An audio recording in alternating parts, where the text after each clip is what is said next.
ning poso weton dan dibalik poso weton niku napa?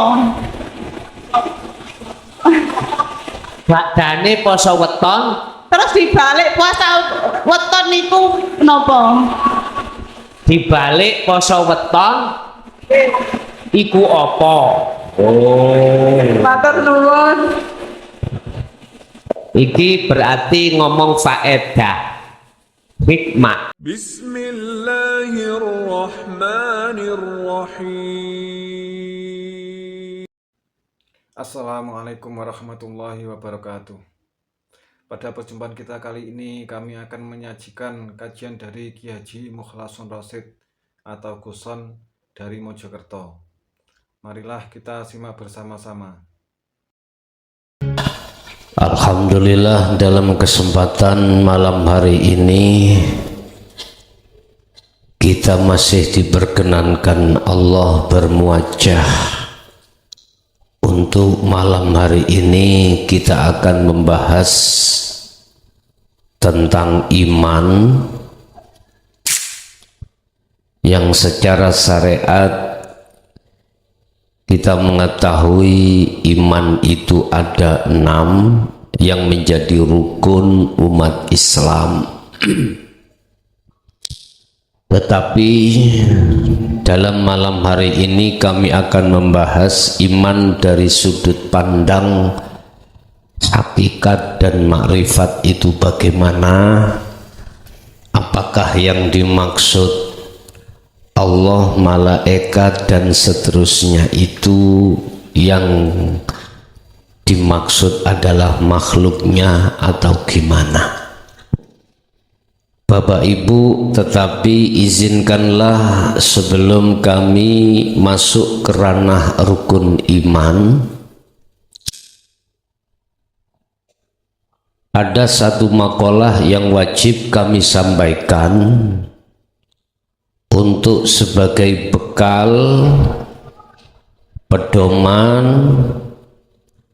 terhadap ahli syuhud, terhadap ahli khususnya terhadap panjenengan yang masih proses perjalanan suluk menuju wusul Allah, di mana di situ dikatakan ketika saat rohaniyah terbelenggu, terantai dengan sifat basariyah,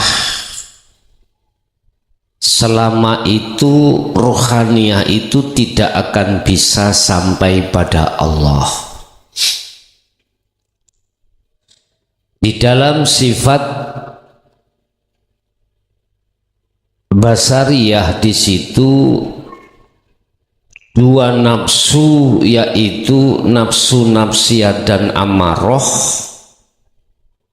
akan menekan terhadap hatimu untuk meyakini, mengimani selain daripada hidup yang segala-galanya. Saya ulang, tatkala ruhaniyah itu terbelenggu oleh sifat basariyah, yang sifat basariyah di dalamnya ada nafsu nafsiyah dan amarah,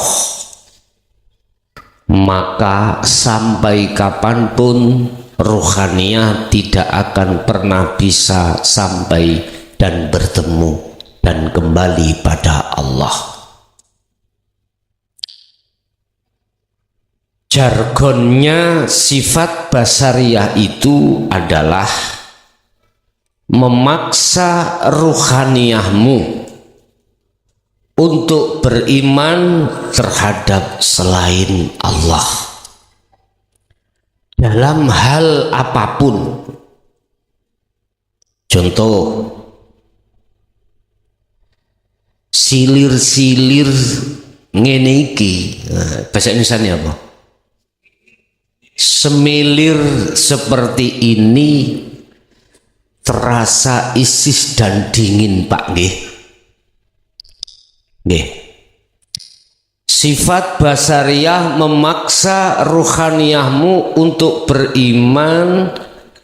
Dinginnya, semilirnya itu ditimbulkan dari angin yang campur dengan hujan.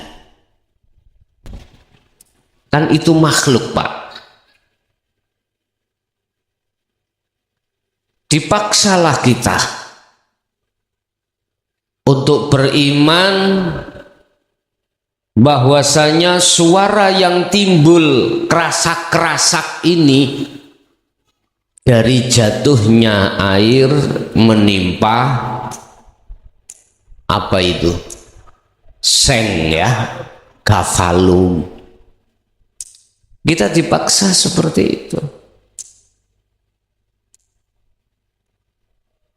Laksana ruh iki mau tatkala dirantai atau dibelenggu oleh sifat basariyah, laksana Anda di rumah tadi dirantai jasadmu oleh tampar atau rantai dijaga, disuruh untuk berangkat ke Pondok Jaya Baru tetap nggak bisa. Seperti itu. Selama rantai itu masih mengikatmu di tiang, selama itu Anda tidak bisa kemana-mana. Sama ruhaniyah juga begitu. Selama ruhaniyah itu terikat oleh sifat basariyah, selama itu rohaniyah akan beriman terhadap Allah. Ketika ruhaniyah beriman terhadap selain hidup inilah, selain Allah inilah, zona Anda ini disebut zona innalladzina kafaru. Disebut zona di mana ruhaniyahmu telah menyekutukan Allah dengan sesuatu yang lain. Wis, iki bekal dirimu ketika saat suluk itu harus melepaskan sifat basariyah. Caranya Anda untuk melepaskan sifat basariyah itu bagaimana? Udah, sebelum Anda melakukan tindakan apapun, apakah Anda tindakan khalwat secara umum atau khusus, sebelumnya Anda harus tenangkan ruhaniyahmu dulu. Tancapkanlah semua apa yang terjadi pada dirimu semata-mata itu milik Allah, milik hidup itu, apapun itu harus kau tancapkan sistem tajalli terhadap Allah. Harus kau tancapkan penafian keakuan dirimu atau makhluk yang segala-galanya. Setelah itu penetapan keakuannya hidup dalam dirimu yang segala-galanya. Inilah yang ku maksud. Anda nggak butuh waktu lama bisa sampai ke hadirat Allah, bisa ke makom musyahadah. Hanya ini pun, inilah bekal yang harus kau bawa ketika saat nanti bagi pemula, khususnya tatkala melakukan kholwat. Oke Bapak Ibu, kita masuk pada rukun iman. Di situ ada iman pada Allah. Amantu billahi wa malaikatihi wa kutubihi wa rusulihi, termasuk takdir, kodok kodar, perkara gaib yang ada pada diri kita. Pertama adalah Allah. Oke. Kita imannya itu pada Allah yang mana? Pelajaran yang di syariat kemarin udah, sementara bukan Allah yang kita sebut itu. Yang kami maksud, imanmu itu masuk di dalam zona hidup. Udah, zona hidup. Jadi bukan Allah yang disebut nama, bukan. Imanmu harus masuk di dalam hidup yang baik ada di dalam maupun di luar dirimu. Itu amantu, iman sopo ingsun billahi kelawan Allah. Allah sih dimaksud bukan nama. Itulah alladzi asra bi abdihi, zat hidup yang bukan sifat yang menggerakkan dirimu. Wes, ruhaniyah harus imannya di situ. Kemudian malaikah wa malaikatihi,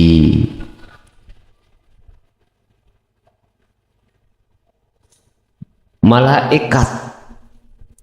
Kita di dalam syariat di situ ada keterangan berbagai macam porsi malaikat yang diperintahkan Allah. Ada malaikat yang nyabut nyawa, membagi rezeki, malaikat yang menjaga surga neraka, yang mencatat amal baik buruk. Udah Pak, yang dimaksud malaikat ini seluruhnya. Tetapi bukan makhluk itu yang ku maksud. Bukan makhluk nama Allah, bukan makhluk yang nama malaikat, bukan itu. Amantu di sini sama dengan yang di atas tadi. Itulah alladzi asra bi abdi. Sesuatu yang lembut, yang halus banget. Dengan halus inilah menyatakan dirinya secara zahir berupa malaikat, yang kita sebut kebanyakan itu makhluk. Jadi bukan zahirnya, bukan makhluknya itu yang ku maksud. Amantu itu imanmu harus pada alladzi asra, itu hidup yang memperjalankan makhluk itu tadi yang disebut malaikat. Lalu warusulihi,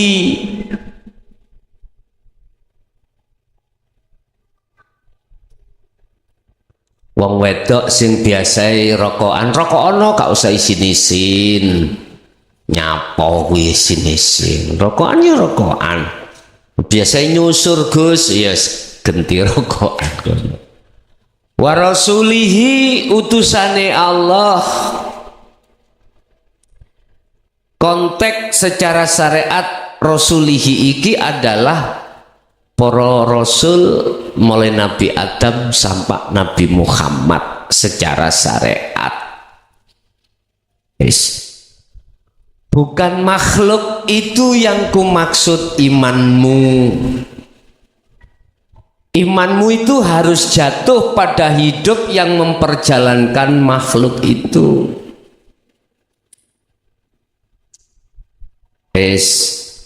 Umpama tak lebarno secara hakikat makhluk semuanya. Anda ya makhluk, air ya makhluk, angin ya makhluk, batu ya makhluk, tumbuh-tumbuhan ya makhluk. Semua itu utusan Allah. Gunung disuruh untuk batuk, yaitu Allah ngongkon atau menyuruh batuk. Gunung disuruh menjadi makhluk yang besar. Dia besar itu sebab diperintah hidup di situ. Air laut yang penuh gelombang, ombak,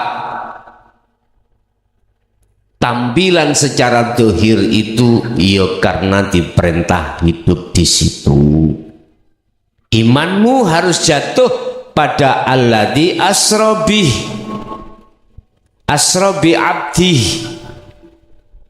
Imanmu harus jatuh pada hidup yang memperjalankan gue. Itu semuanya. Terus tumbuh-tumbuhan, ya, tumbuh-tumbuhan berkembang sampai ada buahnya dan lain sebagainya.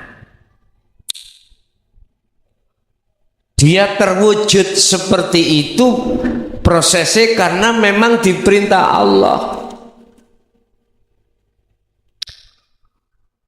Maksud iman itu jangan jatuhnya itu wujute kuwi ku wujute kuwi aja. Imanmu harus jatuh pada wujute kuwi wujute hidup.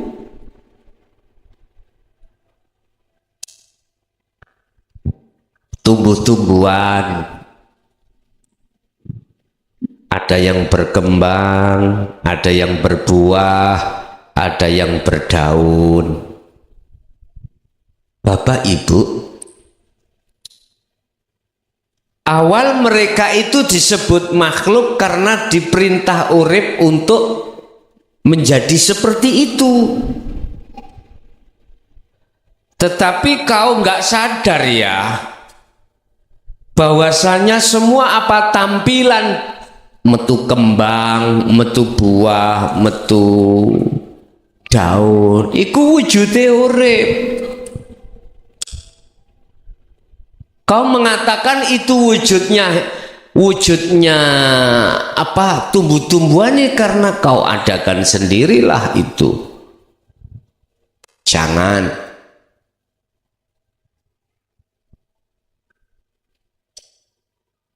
Jadi bagaimana?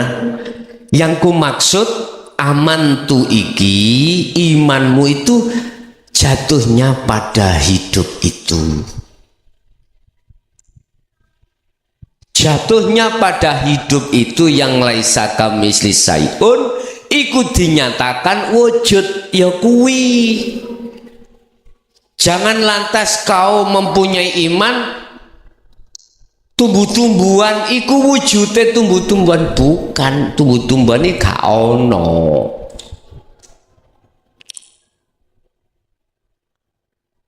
Sifat rohime Allah dikeluarkan dalam Rahman yang berupa wujud dohir kui.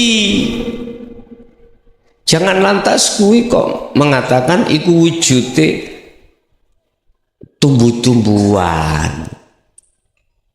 Ojo ilangno wujude tumbuh-tumbuhan ilangno.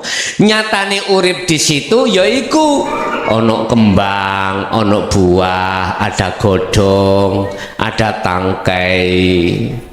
Ya sama halnya Anda ini secara dohiriyah. Makanya aku tanya, mengapa di dunia ini nggak ada yang sama? Nggak ada. Masyotah itu disebut saudara kembar, pasti ada yang nggak sama. Nah itu loh nyatane wujude urip yang laisa kamislihi sayun tadi. Lah gue njaluk langsung. Jadi tanamkanlah imanmu itu jatuhnya tidak terhadap makhluk, karena makhluk sudah tidak ada. Lah banyak yang nggak sama itu dadekno sitok dulur, jadikan satu, namanya wahdaniyah. Ahadiyahkan semuanya itu jadikan satu, biar tidak kelihatannya banyak ngono. Terus piye carane ndadekno sitok biar ahad iku? Kembalilah pada hidup. Wis ning Quran itu ada Asmaul Husna, jumlahe 99.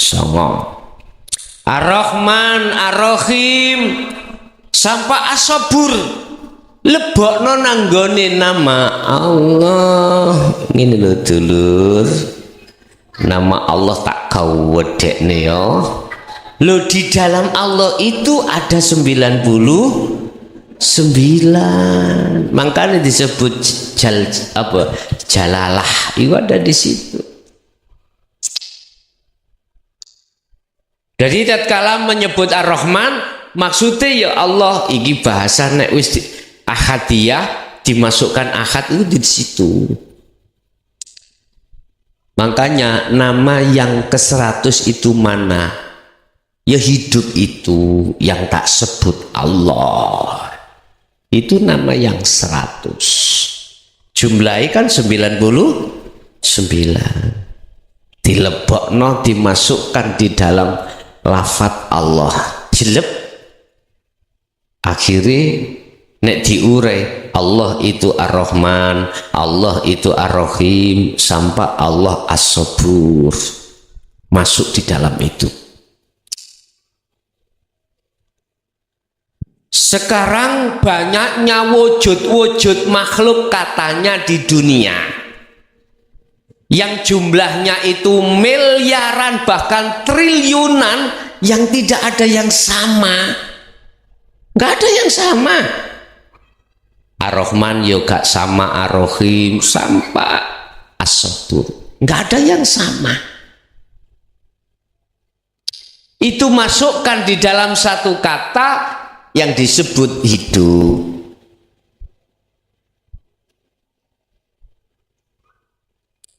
Manakala kau ingin tahu nyatanya hidup secara dohiriyah, yaiku nyata raimu kabeh iki. Tapi duduk makhluk lho ya. Makhluknya kan wis ilang, Pak.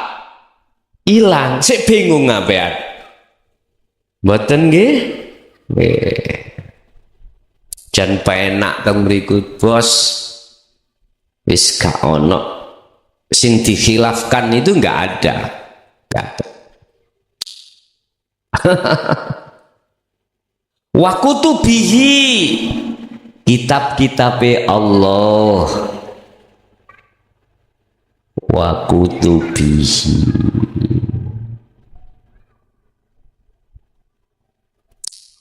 Apa yang dimaksud kitab itu, Pak? Wadah, pedoman. Di dalam kitab itu ada sistem. Ada sistem. Gampangannya flash disk. Iku kitab. Di dalam flash disk ada beberapa file lagi gitu ya. Berapa file. File kanggo opo semuanya lengkap.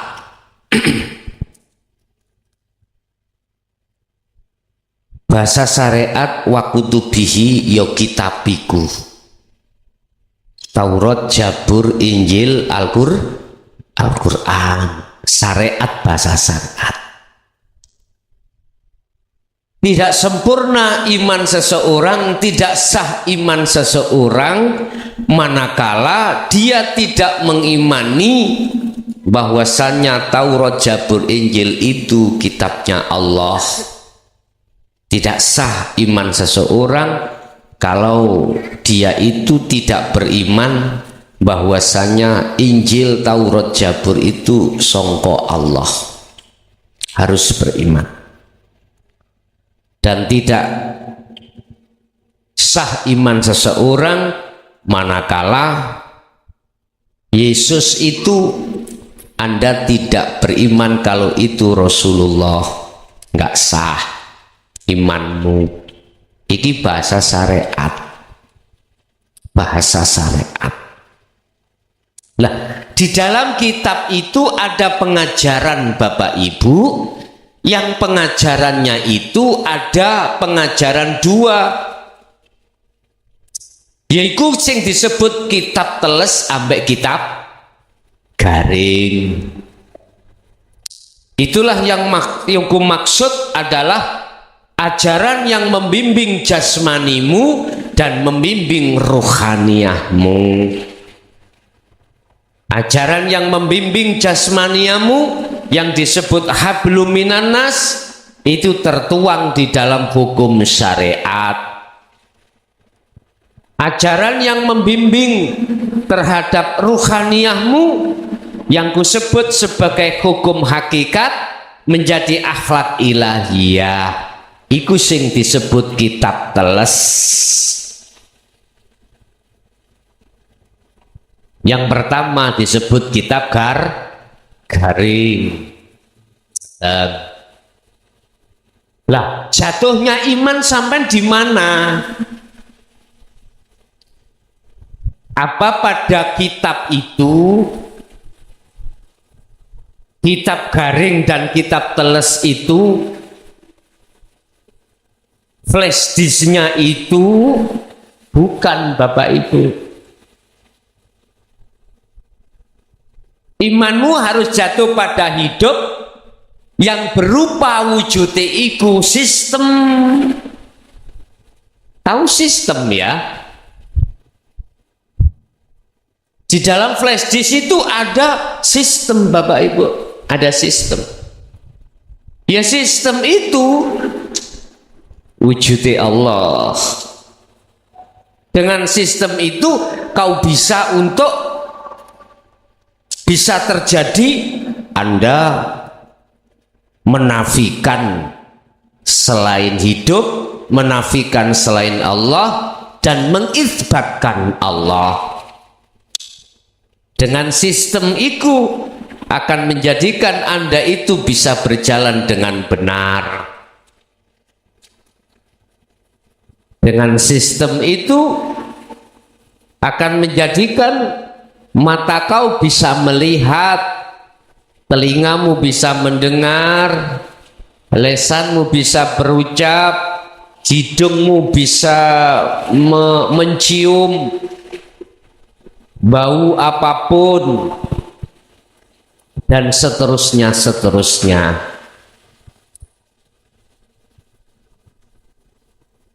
Selanjutnya adalah perkara gaib. Apa? Anda harus iman terhadap perkara gaib. Gaib baik yang tertampil di dalam alam kasyaf maupun alam musyahadah.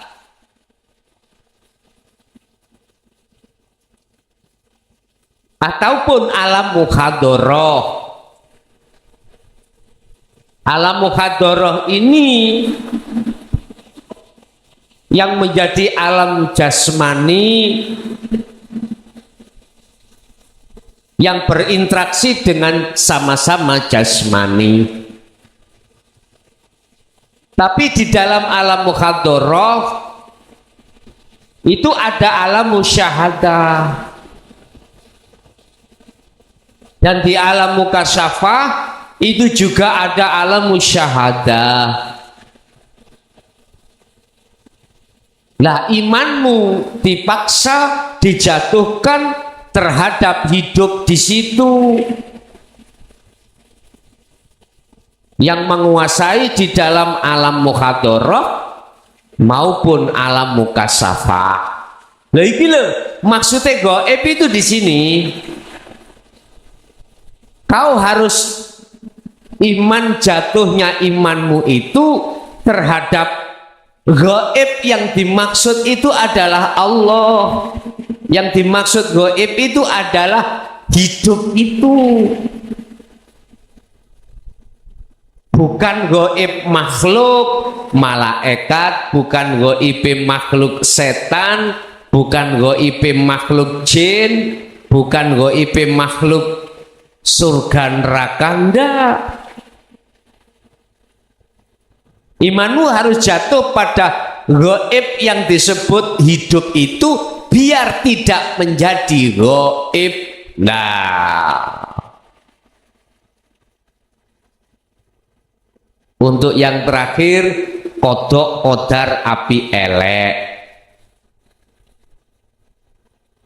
Kodok adalah merupakan satu ketetapan yang tercatat di dalam ruhaniyahmu. Bahasa syariat disebut filauhil mahfud. Di sana ada buku catatan, buku takdirmu, tapi belum terlaksana sehingga disebut kodok.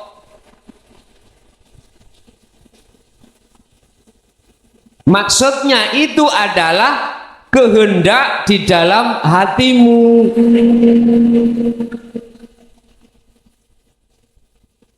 Lah, kehendak di dalam hatimu bisa dirubah. Bisa. Tadinya mau ke sini jam 8, 9 hujan, gak jadi. Akhirnya standby di rumah dulu. Nanti reda. Yang namanya hujan jam 10 baru berangkat kau. Nah, perubahan itu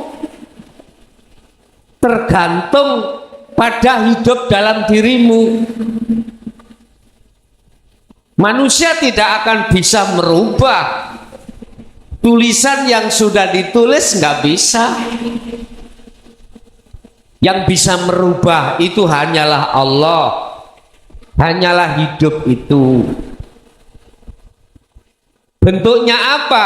Itu contoh tadinya kau mau berangkat jam 8, jam 9. Ternyata mau berangkat hujan, cari mantel nggak ada. Akhirnya nunggu dulu jam 11, 10, 11 ngaji nih selok buyar. Ya wis teko tok gak apa-apa. Wong teko. Oh, berarti perubahan catatan di dalam hatimu tadi duduk semata dirimu yang merubah, bukan. Ya hidup dalam dirimu. Lawang dirimu itu sudah tiada. Bagaimana mungkin perkara yang tidak ada Anda itu kok bisa merubah? Nggak iso.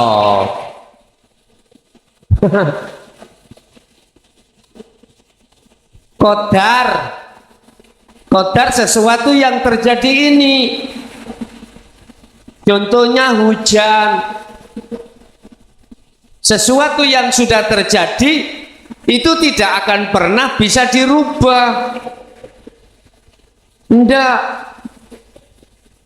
Itu namanya takdir.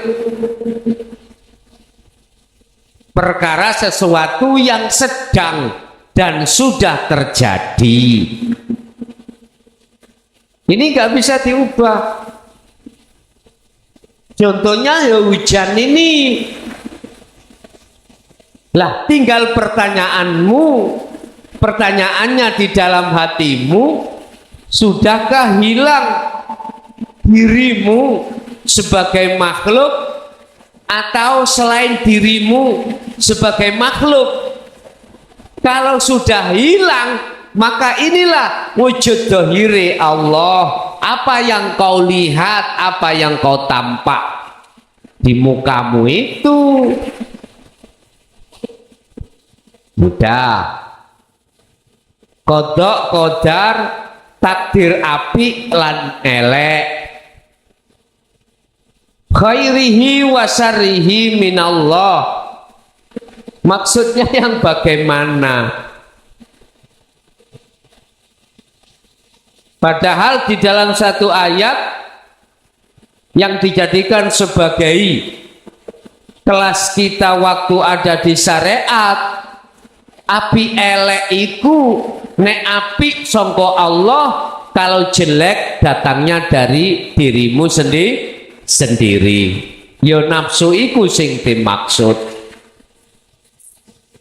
Lah terus secara hakikat kok bisa mengatakan bahwasanya api sangka Allah, elek juga sangka Allah.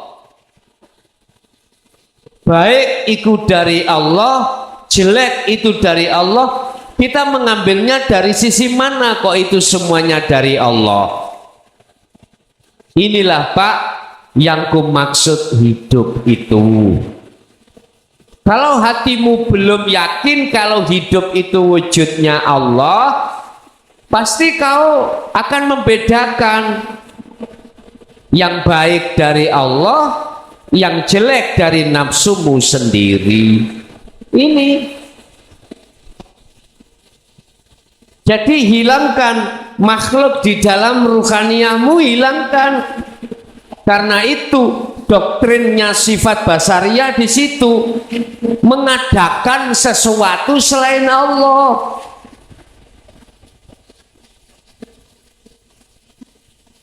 Hilangkan. Ini tidak, jikalau tidak kau lepaskan sifat basariyah ini, mesti hatimu muring-muring. Ngaji tuas ngotot ora krungu, muring-muring kok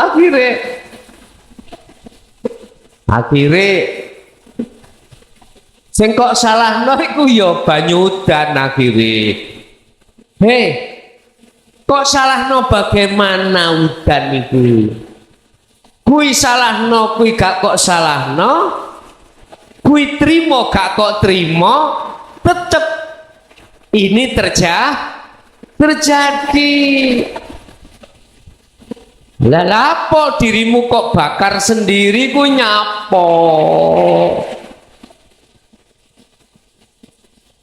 Gak usah dibakar, nanti panas dewe nanti. Bapak Ibu hadirin, ngene iki bejone sing nonton ning YouTube. Iya. Gak krungu kerasa-kerasa, krungu mungkin ya hanya sedikit, tapi jelas suarane. Udah tak simpulke, mulai Allah sampai takdir api elek iku ojo didelok dohire. Yang dimaksud iman secara hakikat itu adalah ruhaniyahmu itu jatuhnya pada hidup. Paham nggih? Bila muncul nama Allah, muncul nama malaikat, muncul nama para rasul, kitab-kitab atau hal-hal yang lainnya, itu karena bimbingan sifat basariyah tadi loh ada di situ.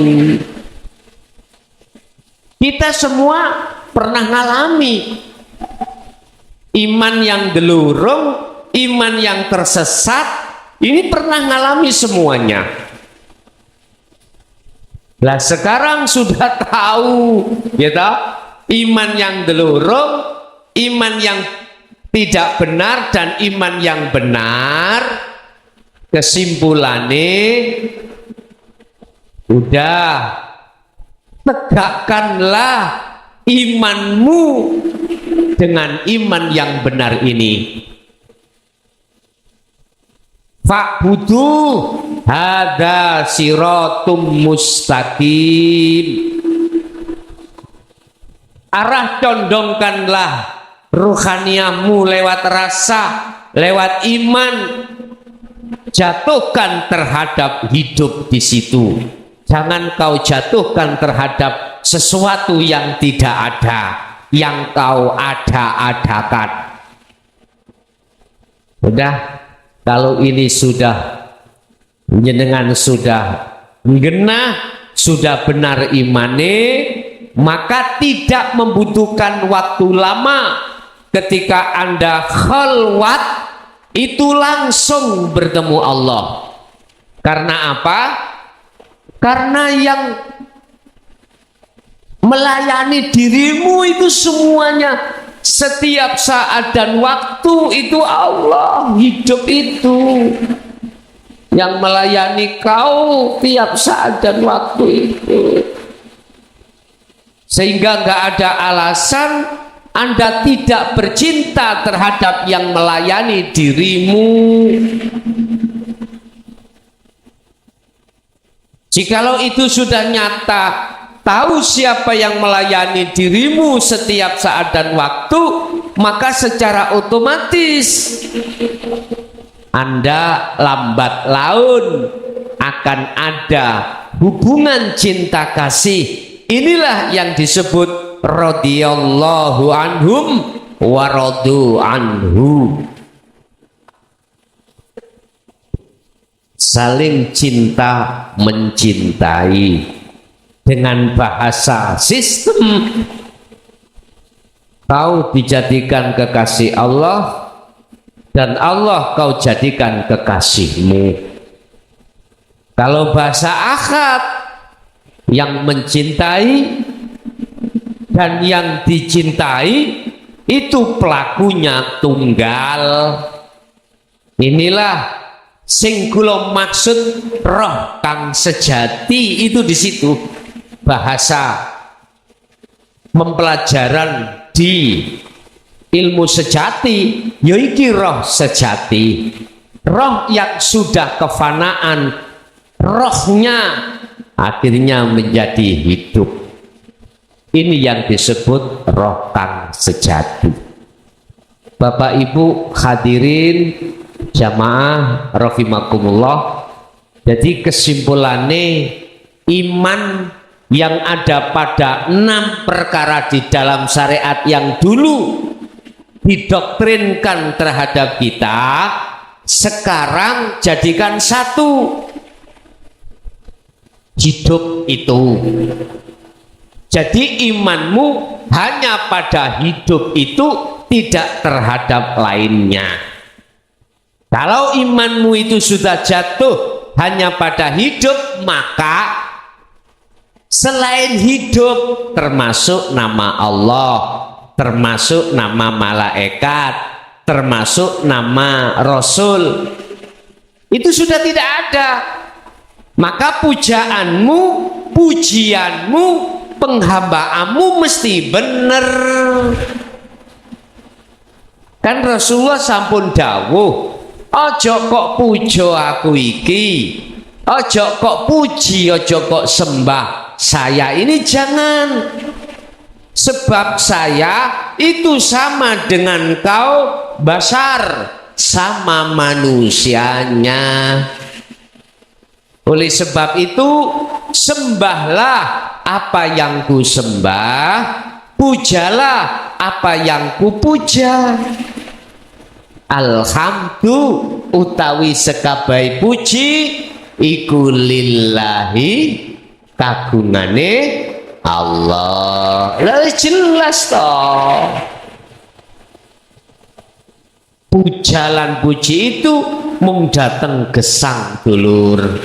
Wis, ibu bapak terutama yang masih pemula, andai kata tadi apa yang disampaikan itu membikin dirimu bingung, membikin dirimu kontras, wis gak popo, tidak apa-apa. Diamkan dulu imanmu, manakala belum sampai di situ, diamkan dulu. Nanti aku yakin suatu saat kau akan memahami apa yang dimaksud tadi. Termasuk yang paling bahaya, yang paling susah dimengerti adalah Allah melahirkan dirinya atas wujudnya itu berupa raimu kabeh ini, berupa makhluk sak dunya iki. Sehingga mengapa makhluk di dunia ini yang jumlahnya triliunan itu enggak ada satupun yang sama. Itu menunjukkan sifat wahdaniyah Allah, makna sawiji. Das pundi saged dirungokno ya. Ya.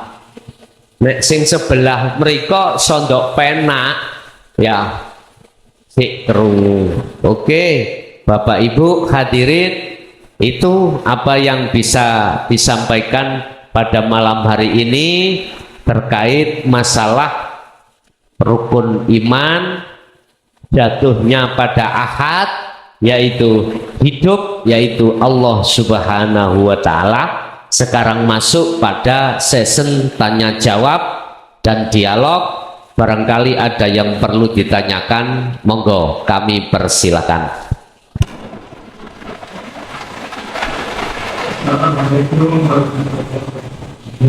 Waalaikumsalam warahmatullahi wabarakatuh. Mau tanya mengenai energi yang ada di alam semesta, energi yang ada, alam semesta ye, apa bisa dikatakan itu makhluk, termasuk makhluk. ngoten nggih, nggih. Waalaikumsalam warahmatullahi wabarakatuh. Apakah energi yang ada di alam semesta ini bisa dikatakan makhluk? Niku tergantung jenengan duduk di mana ruhaniyahnya. Kalau selama masih ada nama Bapak Ibu, itu masih kelebu makhluk. Tapi kalau sampai mau masuk di dalam energinya, itulah yang kumaksud Allah. Itu yang kumaksud di dalam hidup, itu yang kumaksud. Kalau bahasa umum disebut Rob atau disebut Tuhan.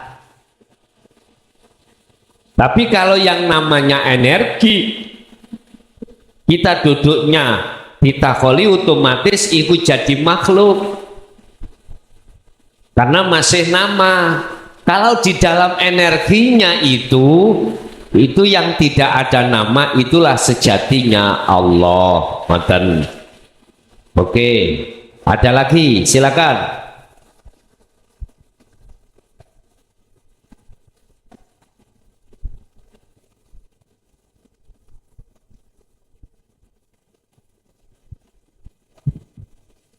Assalamualaikum Gus. Waalaikumsalam. Pulau Adiwiono dari Tulungagung. Nggih. Hakikate salat taraweh niku pripun? Hakikate Salat taraweh. salat taraweh. Kali niki napa cara basa Jawane pengertiane satriya peningit niku pripun? Apa? Satria paningit.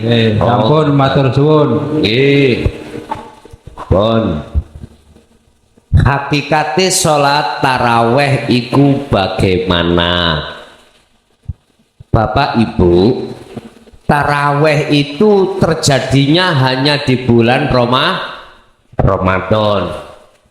Sebetulnya itu tidak jauh berbeda dengan sholat-sholat yang lain, yang intinya adalah menghadap terhadap Sang Yang Tunggal. Kalau kita tarik dari sisi hakikat, ruhaniyah panjenengan itu menghadap terhadap hidup. Wes, itu sholat taraweh. Yang kedua terkait Satrio Paningit. Siapa Satrio Paningit itu? Dia yang telah memilah-milah antara yang batil dengan yang hak. Bahasanya ruhaniyah yang jatuhnya itu sudah sampai pada makom musyahadah, itulah sejatine Satrio Paningit. Lah wis dikeke kode, cak iki udan teles, wis gandang ngalih, ya wis. Oh, kayak nutupi mesin iku lho, cek gak teles, bensin teles awake. Ngoten. Jadi Satrio Paningit itu adalah jiwa yang jiwa itu sudah didudukkan Allah di musyahadah, Pak. Itulah Satrio Paningit. Siapapun Anda kalau ruhaniyah ini sudah didudukkan di musyahadah, tatkala itu jadi pemimpin, pasti menjadi pemimpin yang adil. Ora gampang sok korupsi, ora gampang kok sok mbelani wong sing salah. Sugih salah ora bakal dibela. Sing salah ya tetap salah, sing bener ya tetap bener.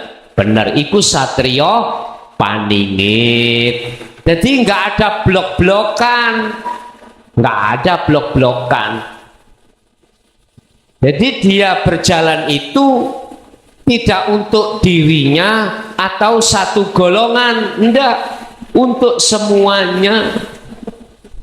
Inilah yang akan menciptakan satu negara, baldatun thayyibatun warabul ghafur.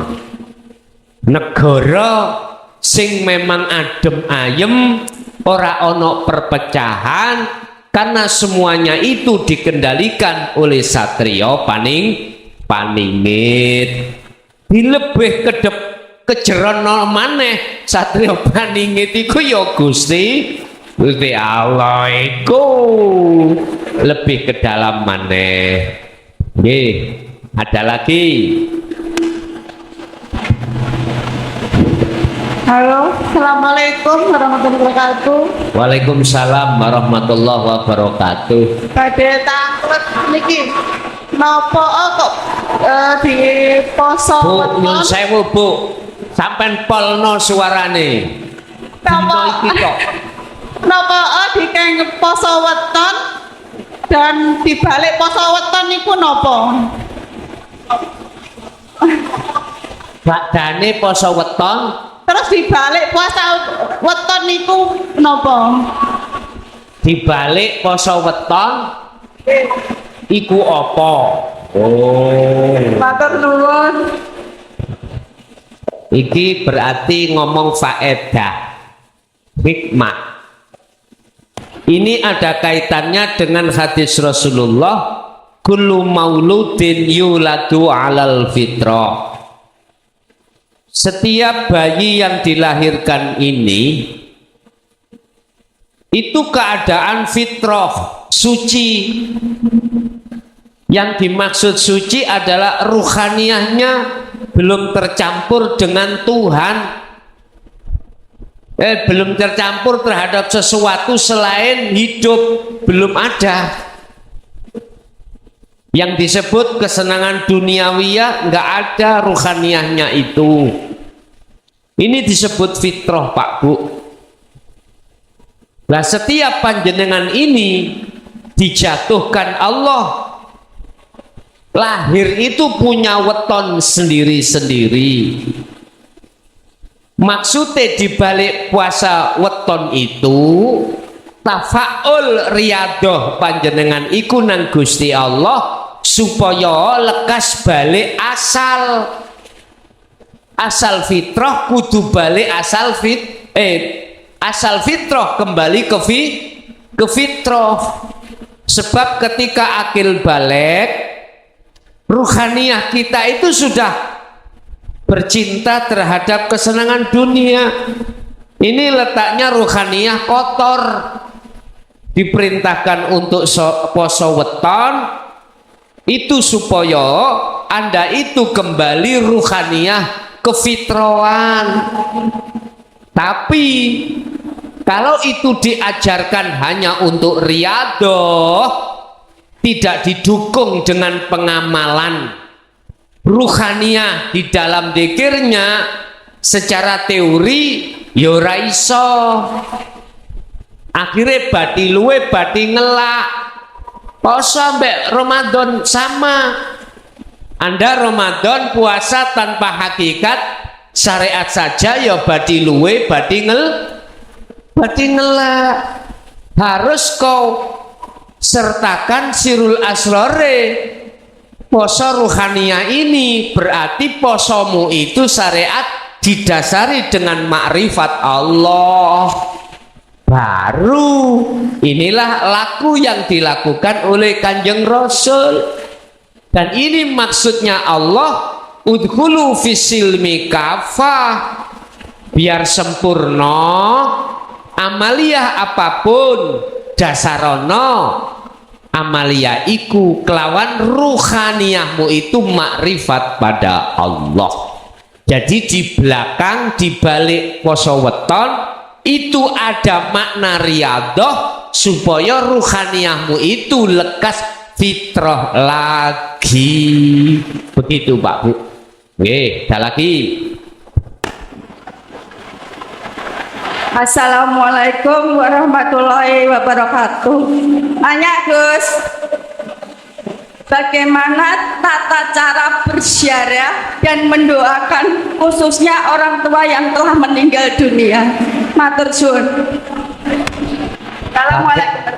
Bagaimana tata cara mendoakan orang tua yang sudah meninggal dunia? Jenengan berlakulah jasmani iku hukum syariat.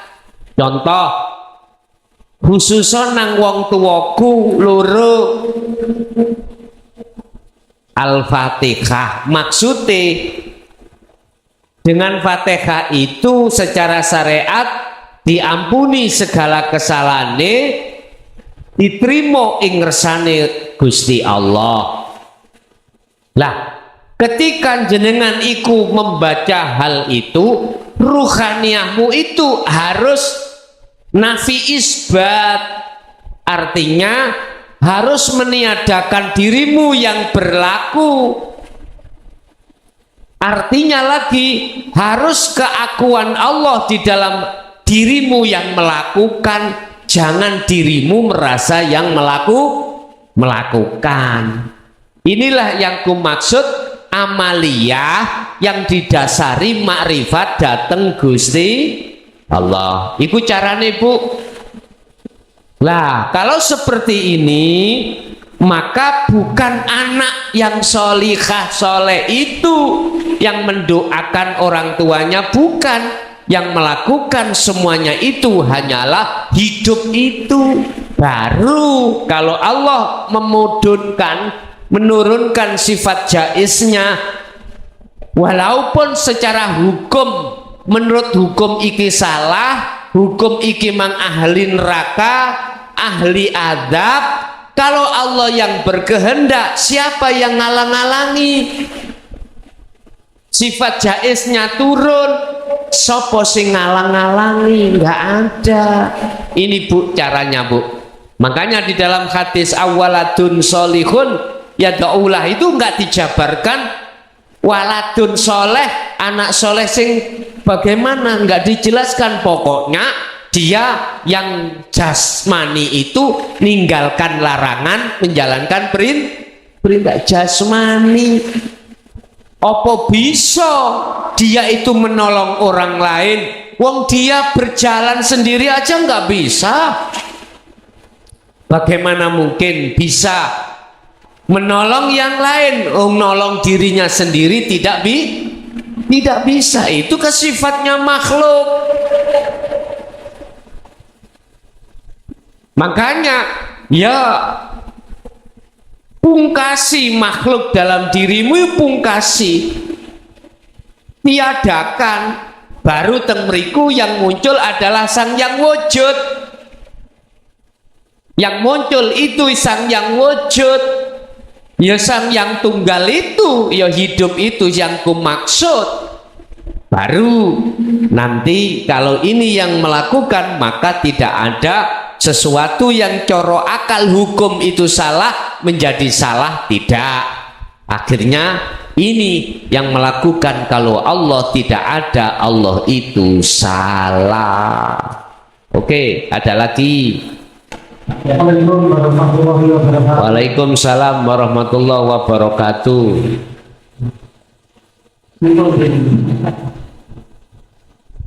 Kalau ini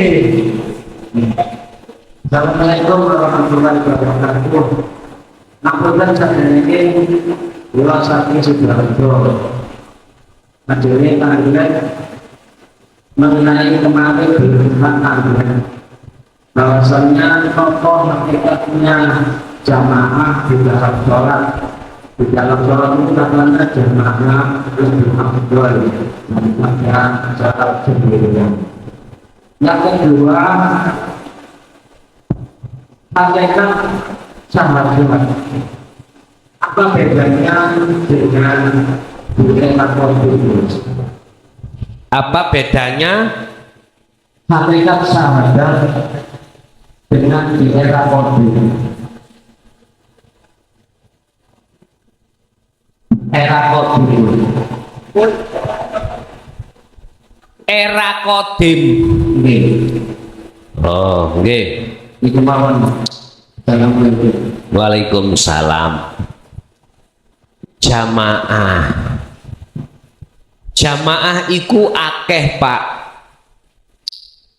Jamaah iku disebut jamaah lebih dari satu. Artinya Anda lebih baik lewat jalan tidak satu, ya, dan banyak jalan. Lebih baik banyak jalan daripada jalan satu. Ini tabrakan sampai torikoh loh Pak ya. Mohon maaf. Jalan untuk menuju Allah itu banyak sekali. Banyak jalan menuju Roma. Ya. Kita lebih baik pakai jalan banyak daripada jalan satu. Artinya kita menemui Allah itu Bapak Ibu, jangan hanya di dalam salat tok, jangan. Ada banyak aktivitas di luar sholat, itu termasuk jalan, ikut toriko. Jadikan torikohmu itu untuk menghantar ruhaniyahmu itu makrifat, bertemu Allah di situ. Sebab Allah itu gak gelibet nang jero masjid tok lho ya, enggak lho ya. Enggak.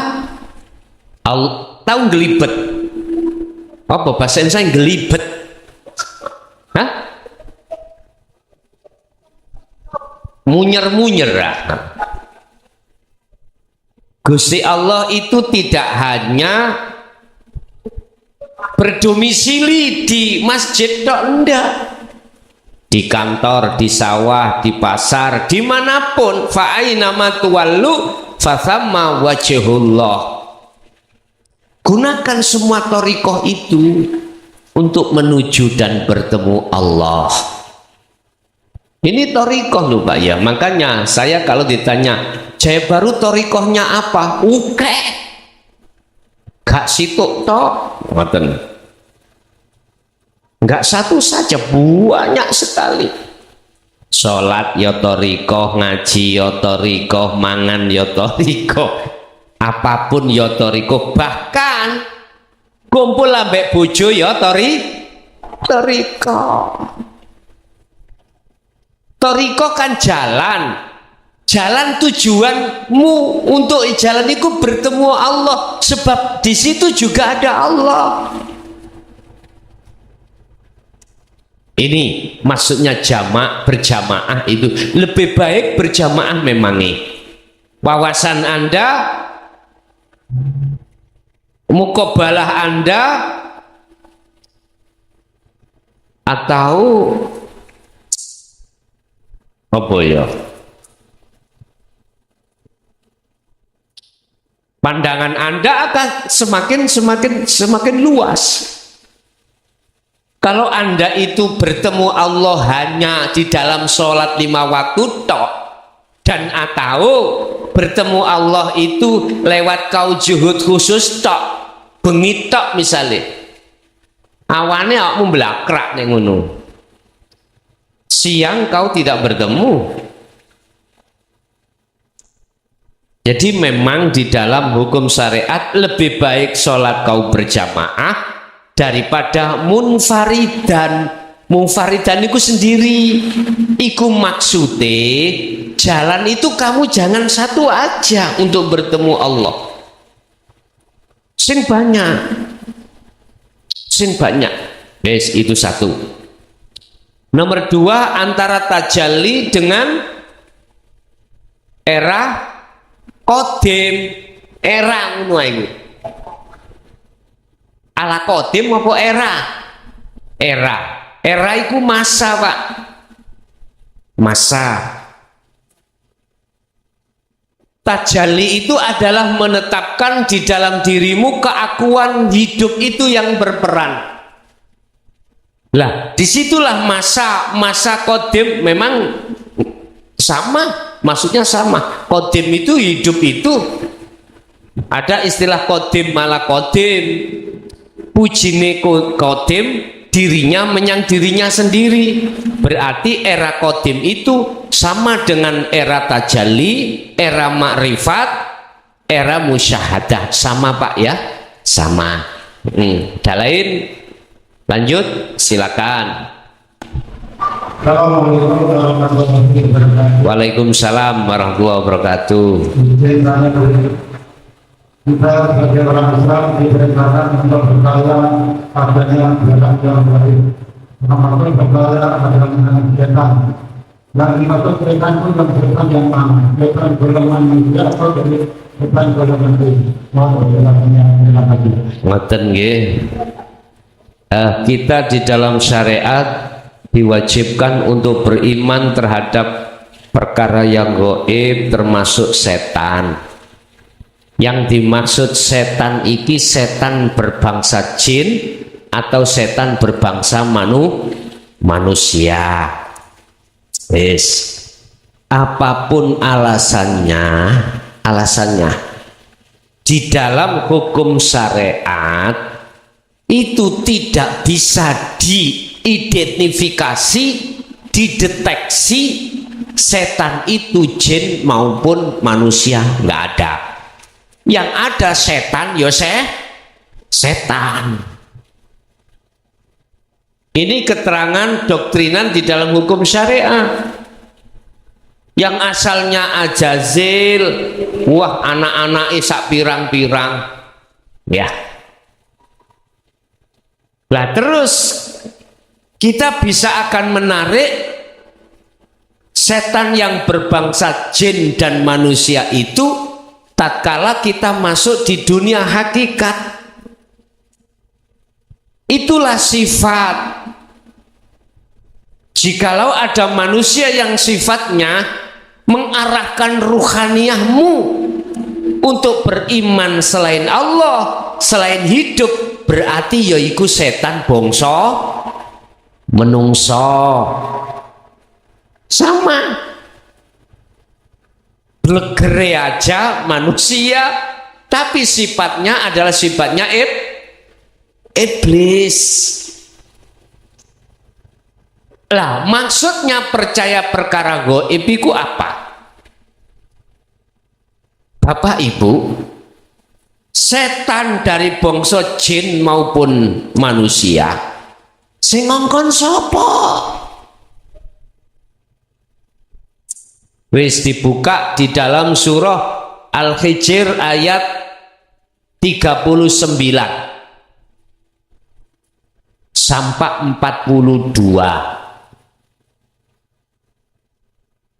Iblis ngomong, "Ya Rob, wahai Tuhanku, aku sudah kau cap sebagai makhluk yang tersesat. Nggih, kula trimo. Ikhlas kula. Ngenggonin rokok panas ikhlas kula. Tapi izinkanlah saya untuk menjerumuskan Adam dan anak putu Adam." Diterjemah, "Oh ya, silakan."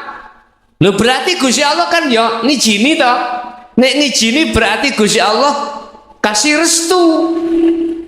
Kasih restu. Wis, kita jangan melihat makhluknya yang dimaksud iman itu.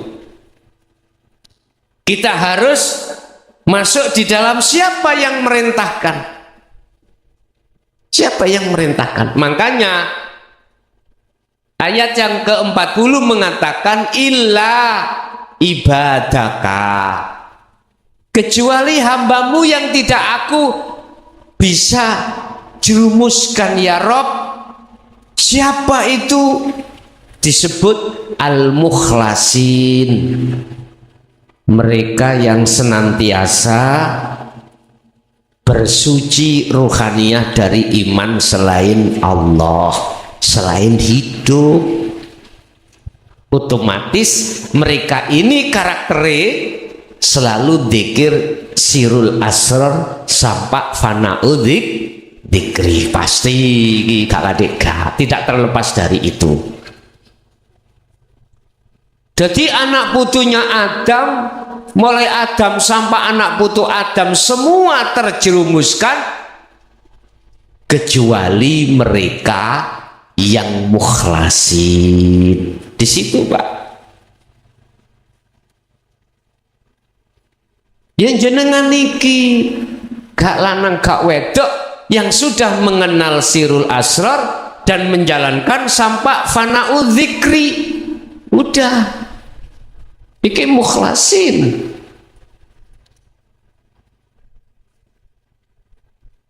Tidak hanya jenengan itu paham ilmu teorinya ndak, tetapi mengamalkannya. Maksud zikir itu bagaimana diterapno di setiap hari, itulah al-mukhlasin. Berarti jenengan ini apabila dibisiki oleh manusia atau jin, setan dari atau iblis dari jin ataupun berbangsa manusia, ruhaniyah Anda yang dimaksud iman itu percaya terhadap hidupnya itu. Kalau sudah masuk di dalam hidupnya, jenengan bisa tak nyalahno iblis? Nggak bisa. Nyalahkan iblis dari jin dan manusia pun tidak bisa, karena dia olehnya menyesatkan itu juga mendapatkan status legal, standingnya itu jelas, nggak ngawur. Paham nggih? Nggih. Terus ada lagi?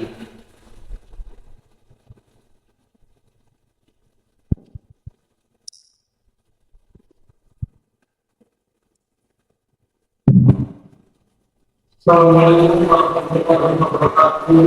Waalaikumsalam warahmatullahi wabarakatuh. Terus ngapunten wonten pertanyaan titipan video. Nggih. Di mana letak keadilan Allah? Ada yang dilahirkan sempurna dan ada yang dilahirkan secara disabilitas atau cacat, mohon penjelasannya Gus. Assalamualaikum warahmatullahi wabarakatuh. Waalaikumsalam warahmatullahi wabarakatuh. Innallaha ala kulli syai'in qadir. Allah itu maha kuasa, maha agung. Bisa ndadekno kawula iku sempurna secara fisik, ya kuwasa iso ndadekno kawula iku kurang sempurna secara fisik. Pertanyaannya, letak keagungan Allah itu di mana? Yaitu tadi,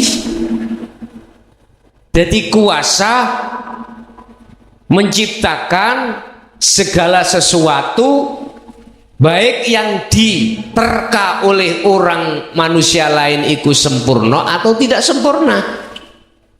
Padahal itu sempurna. Agungnya Allah itu letaknya dia kuasa menjadikan si hamba itu kurang sempurna. Apa mang jenenge? Visabilitas. Ya, aku gak tahu sekolah SD loh Pak ya. Jadi bahasa intelektual ini tetep tak takokno. Aku ya lagi krungu kuwi. Nek jarku ya bahasane cacat. Betul. Loh, kecacatannya itulah letak keagungan Allah. Kalau Allah itu maha kuasa menciptakan model yang seperti itu. Cuman berhubung manusia itu dikuasai sifat basariah, maka menerka, menuduh yen Allah itu bahwasanya Allah itu gak agung. Loh, di situ loh. Lepasan sifat basariahmu. Kalau sudah dilepas, baru letak keagungannya Allah akan nyata di dalam diri kita. Oke, ada lagi. Lebih baik wong wuto mripate, wong cacat dohire, tapi ruhaniyahnya itu sambung nang Allah, daripada wong sempurna dohire tetapi ruhaniyah iku putus dengan Allah. Lanjut. Assalamualaikum warahmatullahi wabarakatuh. Pak, kalau saking kudus tuh. Tiketnya titik Pak. Assalamualaikum warahmatullahi wabarakatuh. Waalaikumsalam warahmatullahi wabarakatuh.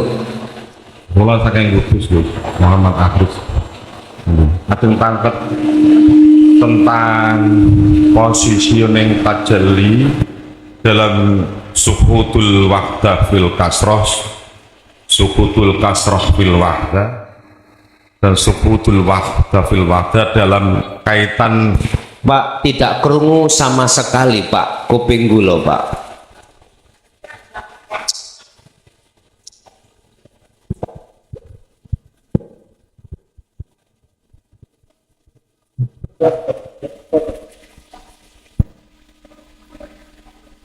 Pertanyaan saya tentang positioning tajalli dalam kaitan suhutul wahdah fil kasroh, suhutul kasroh fil wahdah, dan suhutul wahdah fil wahdah dalam kaitan pembahasan malam ini tentang rukun iman. Ngoten mawon Gus. Assalamualaikum warahmatullahi wabarakatuh. Waalaikumsalam warahmatullahi wabarakatuh. Tak gerabake wis. Tajalli mutlak ngono. Tajalli af'al, tajalli asma, tajalli sifat, tajalli zat. Ngono bae. Ya napa? Oh, ngoten. Wahdatul wahdah. Iki sama dengan gini, Pak. Ini biasanya dididik di dalam ajaran wahdatul wujud. Ya. Nyawijekne sing nyawiji. Wahdatul wahdah itu di situ. Nyawijekne sing nyawiji. Akeh tapi sitok, sitok tapi sitok. Ya. Lah sekarang sebelum wahdatul wahdah iki akeh dhisik dadekno sitok. Koyoke kan urip iku wakeh Pak nggih. Si A, si B, si C dan lain sebagainya. Bagaimana caranya itu jadi ahad? Banyak tapi satu. Banyak tapi ahad. Ya kita tidak boleh membedakan antara hidup di satu sisi dengan sisi yang lain. Artinya bahasa wadah itu harus tidak ada. A, B, C, C nggak ada. Awal akhir tidak ada. Zahir batin sudah tidak ada. Jadi untuk menyinkronkan sawijine sangka dene ukeh, tunggale sangka dene ukeh, ini berarti Anda harus sistemnya dari tahalli, membersihkan yang banyak, setelah itu muncul ahadnya. Jadi yang banyak tidak ada, yang ada hanya tunggal, berarti hidup itu yang dimaksud. Wis ahate ahad, sawijine sawiji, mana? Ya di dalam dirimu sendiri tadinya itu. Tadi makhluk banyak, sekarang terakhir adalah pelepasan dirimu sendiri. Inilah yang dimaksud man arofa nafsahu fakot arofa rabbahu. Ikut dirinya sendiri, tidak melibatkan orang lain. Siji tapi tunggal. Nah, ikilah sing tak maksud wau. Zahir ambek batin iki sudah tidak ada bedanya. Yang tadinya saya sebut halusnya halus, yaiku laisa kamislihi sayun. Lah iki ditampilke wujude iki secara zahir ya dunya saisine. Terus bagaimana caranya tidak ada bedanya di antara dua itu? Atau Allah dengan Muhammad, itu posisi di wilayah di mana ruhaniyah sampeyan kali kulo itu sudah terdiam, tanpa berucap, tanpa berlafat, tanpa berangan-angan. Niku sing dimaksud meneng ning kuasa, meneng ning apa? Meneng tapi gerak, meneng tapi weruh, meneng tapi krungu, mendengar, meneng tapi kuasa, yaitu kalau yang dimaksud tajalli mutlak kalau wau, baik mulai zat sifat asma af'al, yang 4 perkara itu jadi satu yang disebut hidup. Yang dimaksud tajalli, tajalli dalam dirimu roh, tajalli dalam dirimu nama manungso, tajalli pada dirimu sifat anane menungso, tajalli pada dirimu af'al lakune menungso. Iku kau kembalikan semua itu af'ale Gusti Allah di dalam satu wadah yang disebut ahad. Ngoten nggih. Ada lagi? Assalamualaikum warahmatullahi wabarakatuh. Waalaikumsalam warahmatullahi wabarakatuh. Digetno Pak. Oke. Non sewu Gus, ini lebih mendalam lagi ya. Apakah kalau kita melakukan satu amalan atau laku dzikir itu hanya dzikir umum saja, tidak disertai dzikir khusus, hanya umum saja, tidak pernah atau jarang melakukan dzikir khusus. Apakah ini bisa sampai kewusulan atau ma'rifatullah Gus? Makaton mawon matur nuwun. Assalamualaikum warahmatullahi wabarakatuh. Warahmatullahi wabarakatuh. Disebut dzikir umum iku la ilaha illallah, diucapkan secara dohir, bisa nikundugi kemakrifatan manakala sampean sertai dzikir sirul asror, bisa. Tetapi manakala itu tidak dengan sertai sirul asror, tidak bisa. Atau dzikir siri, diucapkan di lisan Allah, di hati Allah, tapi tidak kau sertai sirul asror, tetap nggak bisa, nggak bisa. Kuncinya kemusyahadah makrifat Allah itu, Bu, kalau kita bicara dzikir itu di sirul asror. Sebab terjemahannya dzikir itu adalah hati sadar dan menyadari dengan rasa atau iman bahwasannya yang berperan semuanya itu hanyalah hidup itu. Allah itu bukan kita. Ini wilayah sirul asror.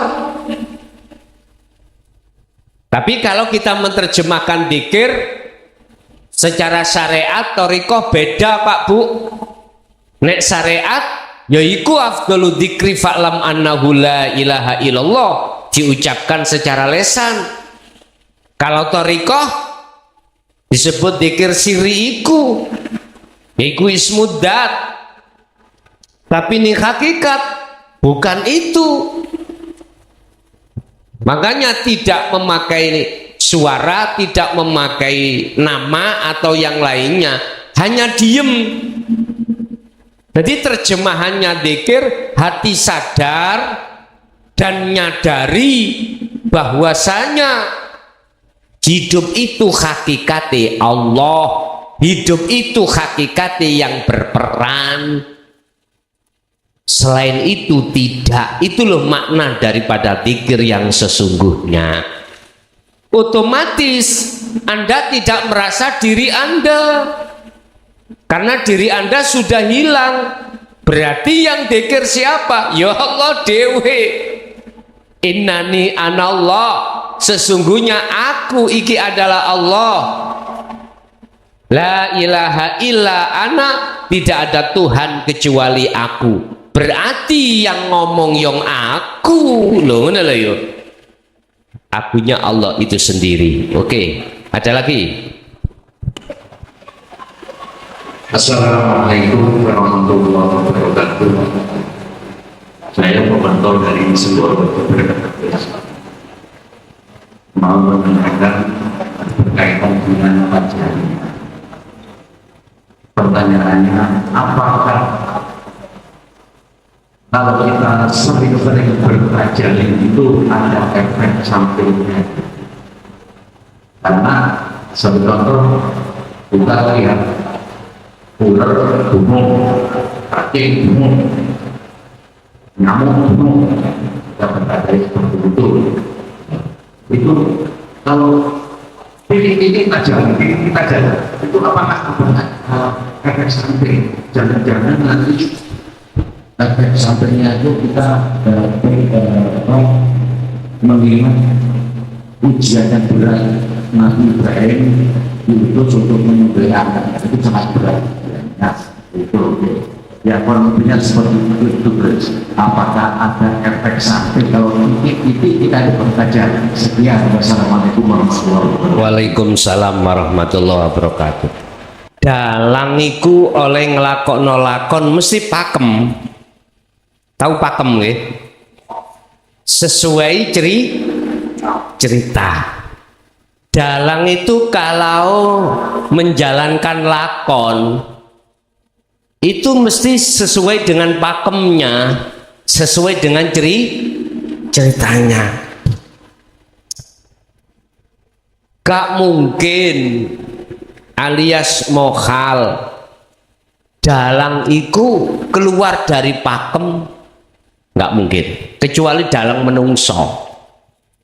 Dalang saiki nek dalang kadang keluar dari pakem. Pun berkenaan dengan tajalli, apakah ada efek sampingnya? Ada, Pak. Efek sampingnya apa? Tergantung. Apakah di situ Ar-Rahman atau diletakkan Ar-Rahim? Kadang-kadang Ar-Rahim tok. Kalau Ar-Rahim tok, biasanya itu apapun yang akan dilakukan, sekalipun itu ngerusak tatanane Ar-Rahman, bisa terjadi. Tapi Allah gak mungkin memperjalankan yang tidak sesuai dengan pakem, gak mungkin. Gusti Allah gak tahu keliru. Kecuali sampai ikut ditaruh Allah tajalli sak rohmane pisan. Kalau sak rohmane ketemu apa pun gak berani. Contoh ulat, sampai gak berani membunuh karena sampai mentajalikan terhadap diri ulat. Kuwi ya sapa? Kecuali jenengan tidak ada tajalli di dalam Rahman, hanya di Rahim. Itu pun nanti manakala mau melakukan itu sesuai dengan pakem. Sesuai dengan pakem. Kalau di situ pakeme iku harus membunuh ulat, ya terjadi dibunuh. Kalau Allah yang membunuh, salah mboten? Enggak salah. Ayam kita menyembelih, seperti ada banyak wis dibelih. Dereng. Ngenteni kapan? Cek, ngenteni sesuk nek anu tutupan nah. Ya tambah ono kuno wedhus ta sapi.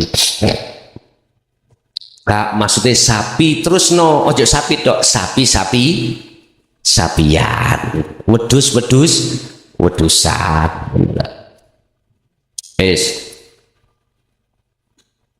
Pasti tidak akan keluar dari pakem dari Allah. Kalau pakemnya itu tidak ada toleransi dengan sifat Ar-Rahman, nggak mungkin nabrak sak Rahmane mboten. Makanya kekasih Allah yang sudah bertajalli itu ada dua. Ada yang masih disertakan Allah Ar-Rahman, ada yang tidak, hanya Ar-Rahim. Hanya Ar-Rahim tok. Nah, kalau masalah efek positifnya itu Anda di dalam diri Anda tidak ada persoalan yang salah, nggak ada, karena diri Anda sudah tidak ada. Tajalli kan makhluknya sudah tidak ada toh Pak. Maksudnya tajalli itu kan kemakhlukan Anda itu sudah tidak ada. Justru efeknya itu di dalam dirimu itu akan tatmainnul qulub. Kalau efek negatif mungkin seperti ini. Jenengan dikira orang koyok orang ngelamun. Tahu orang ngelamun? Nyeleleng. Karena selalu tajalli ini mutlak. date ditajalekno, sifate ditajalikan, asmane ditajalikan, af'al pun juga ditajalikan. Ini Anda kalau hanya ar-rahim ya seperti itu. Jadi koyok wong nyelelang. Tapi kalau ar-rahmannya itu ditaruh di dalam diri jenengan, nggih mohon maaf. Inilah yang kumaksud ada kolerasi antara hukum syariat dengan hukum hakikat. Niki kolerasi atau keseimbangan antara hukum zahir dengan hukum batin. Dan ini yakin Allah tidak akan pernah coro lakon itu keluar pakem gak kira. Nah tadi yang dikhawatirkan kok beleh anake ditajalikan, beleh bojone ditajalikan. Iku piye? Seperti itu. Bapak Ibu, sebelum muncul tajali itu kan sudah dikemas oleh Allah. Dikemas. Apakah hal ini juga terjadi? Dan ini apa tidak bahaya efek sampingnya? Kita mengatakan bahaya kalau toh memang melihat hukum dohir. Pertanyaannya apakah diterjadikan akan beleh anak? Lah gitu toh. Tadi saya katakan Gusti Allah itu nek gawe lakon gak mungkin salah pakem, keluar pakem gak mungkin. Contoh sekarang di Timur Tengah ya terjadi peperangan antara negara Rusia dengan Ukraina. Oke, syariate karena alasan saling benar. Yang Rusia mungkin dia juga merasa benar, terancam, sing Ukraina juga merasa benar. Akhirnya saling mempertahankan, terjadilah qatil wal maktul, bunuh dan membunuh. Terus manakala dihadapkan hal seperti ini bagaimana? Tergantung manusianya bagaimana itu nanti. Di dalam syariat sudah jelas mempertahankan kedaulatan negara, perang terus terjadi mati, hukumnya mati syahid. Dan atau perang membela agama mati di medan peperangan, hukumnya mati syahid. Iku jarene hukum Islam syariat. Mongkane wong iku kandel-kandel wis matek surga bos. Lah ngoten nggih. Wis cara syariat kelasé seperti itu yo kita maklumi Pak. Karena pelajarannya dewe ana ta wong beribadah iku isih ana kelas krana ganjaran swarga. Nek gak dikeingin nek gak gelem budal. Ada seseorang ibadah amaliyah iku krana karomah. Pengen duweni karomah. Pengen kebuka al-ghuyub, sataril ghuyub, perkara-perkara sing halus yang orang lain tidak tahu itu supaya tahu. Itu ada. Orang amaliyah pengen seperti itu juga ada. Ini kan endingnya di mukasyafah. Ada. Kilahuma madmumun. Dikatakan kedua golongan ini madmum, sih dipayudu Gusti Allah. Masalahnya amaliyah itu tidak disebut lillahi ta'ala. Sedangkan yang dimaksud lillahi ta'ala prosesnya goleki ridho dhisik. Golek ridhaning Gusti Allah dhisik, banjur ngono mendekat, kemudian bertemu. Nuju ke lillahi ta'ala itu prosesnya goleki ridhoning Allah sih. Lapo wamu sholat golek ridhaning Gusti Allah, dengan maksud supaya bisa mendekat dan bertemu. Kalau sudah bertemu, inilah disebut lillahi ta'ala. Semua apa yang terjadi pada diriku semata-mata iku af'ali Gusti Allah, baru ini lillahi ta'ala. Bapak Ibu, kembali kepada efek daripada tajalli, pasti ada. Yang paling mendasar tajalli itu menjadikan rohaniyahmu iku anteng. Aku gak bicara terhadap efek terhadap orang lain loh Pak, ndak. Saya bicara efek terhadap rohaniyah kita, mesti anteng. Ya ayyatuhan nafsul mutmainnah, disebut wahai jiwa yang damai anteng. Sebab apa dheweke kok anteng? Irji'i ila rabbik, dia kembali kepada Tuhannya. Kembali berarti ke akad. Otomatis ke akad itu kan jenengan tajalli, ya ta? Akhirnya ayatnya fadkhuli fi ibadi wadkhuli jannati. Kata Allah, awakmu tak masukkan golongan kekasihku, golongan yang jannah, yang enggak ada azab, berarti rahmat. Loh, itu. Tetapi kalau yang ditanyakan efek daripada tajalli terhadap orang lain, apakah ada? Iya, ada. Apa efeknya? Lebih-lebih yang tidak berkenaan dengan atau bersinggungan dengan hukum syariat ini. Contoh. Loh, awakmu sholat kan mestinya jamaah nak jero gembul uang toh. Lah kok awakmu nak dukur penoro? Sualan cekak pisan. Lo tajalli yang penting. Bagi Anda nyaman, bagi orang lain gak nyaman.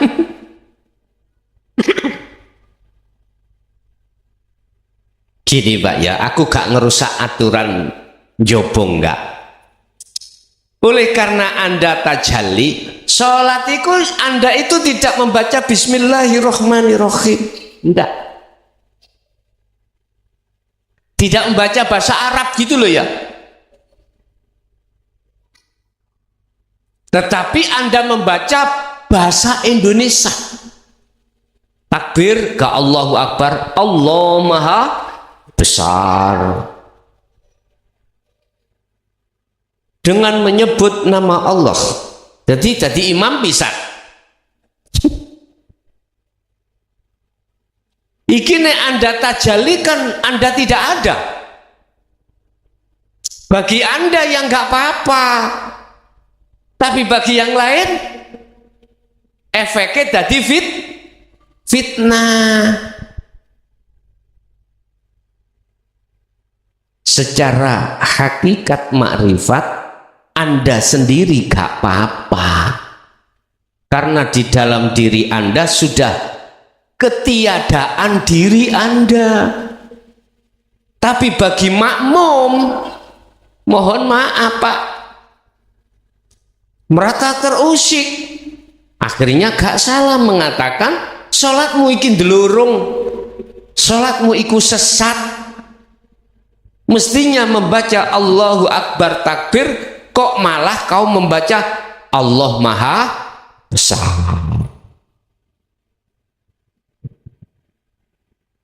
Bahayanya ada di situ Pak, memang Pak. Menjadikan fitnah. Jelas nggih? Oke, ada lagi.